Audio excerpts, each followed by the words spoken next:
আলহামদুলিল্লাহ। কথার প্রথমে আল্লাহ তাআলার শুকরিয়া জ্ঞাপন করছি যে আল্লাহ তাআলা আমাদের সবাইকে ভালো রেখেছেন।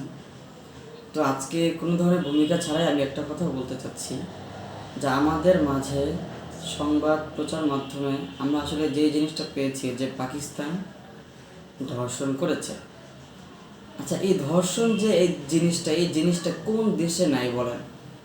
আপনি হয়তো এখন বলবেন আফগানিস্তানে নাই, ওখানে ইসলামী রাষ্ট্র কায়েম হয়েছে, এই জন্য ওখানে নাই, বা দু একটা হইলে আমরা জানবো না বা মিডিয়ার সামনে আসবে না।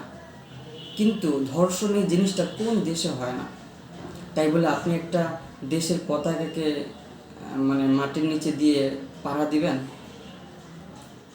কয়েকদিন আগে একটা ভিডিও ভাইরাল হয়েছে যে আপনি যখন আমাদের বাংলাদেশের পতাকাকে যখন মানুষকে বলা হয়েছে ইন্ডিয়া নিয়ে যে আপনি এই বাংলাদেশের পতাকাকে ছিঁড়তে পারবেন, তখন সবাই বলেছিল না, যে আমাদের দ্বন্দ্ব হতে পারে মানুষের সাথে, পতাকার সাথে আমরা কেন দ্বন্দ্ব করব, আমরা পতাকা কেন ছিঁড়ব?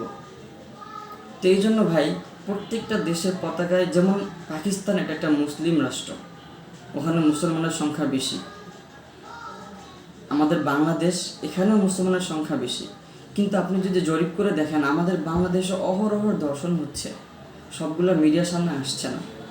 পাকিস্তানে মিডিয়ার সামনে আসছে, এজন্য আপনি পাকিস্তানকে আপনি ছোটো চোখে দেখতে পারেন, আপনি পাকিস্তানকে ঘৃণা করতে পারেন, কিন্তু পাকিস্তানের পতাকাকে কেন? পাকিস্তানের পতাকাকে আপনি নিচে বিছিয়ে দিচ্ছেন। ঠিক অল্প কয়েকদিন আগেও তো আপনি পাকিস্তানকে সম্মান করতেন। পাকিস্তানের যে ভূমিটা, এই ভূমির তো আর দোষ না, যে পতাকাটা, এই পতাকাটার তো আর দোষ না। এই দোষটা তো হচ্ছে যিনি করেছেন তার দোষ। আপনি তাকে ঘৃণা করেন, আপনি কাজটাকে ঘৃণা করেন। আপনি কেন একটা দেশকে ঘৃণা করছেন?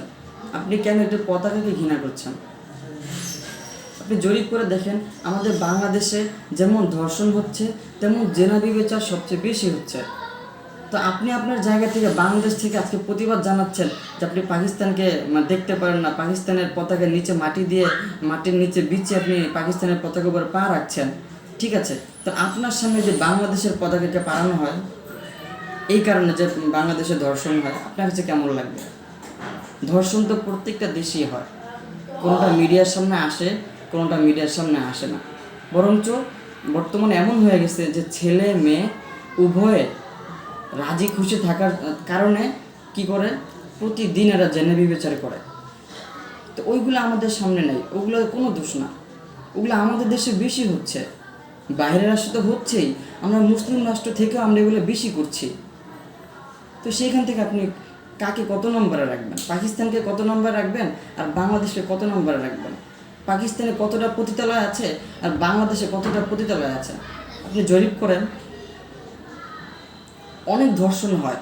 আপনি সামনে পেয়েছেন পাকিস্তান, আপনি পাকিস্তানকে না, আপনি পাকিস্তানের পতাকাকে না, যে করেছে আপনি তাকে ঘৃণা করেন, বাস এতটুকুই।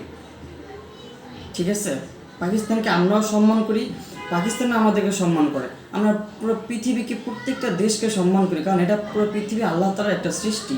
আল্লাহ তাআলার সৃষ্টিকে সম্মান করা আমাদের কর্তব্য।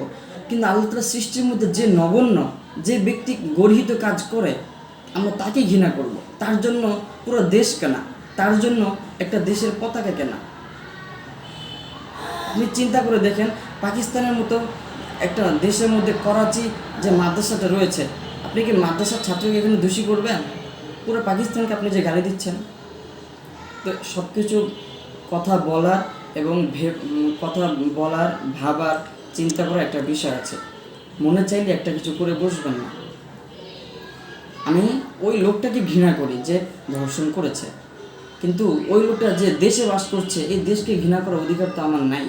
কারণ ওখানে যেমন মুসলিম আছে, হিন্দু আছে, খ্রিস্টান আছে, বৌদ্ধ আছে, সবাই আছে, তাই না? তো এই জন্য বিষয়টা একটু খেয়াল করে দেখবেন। আর সুতরাং আমার কথা যদি কোনো ভুল হয়ে থাকে, একটু ক্ষমার দৃষ্টিতে দেখবেন। আসসালামু আলাইকুম রহমতুল্লাহ।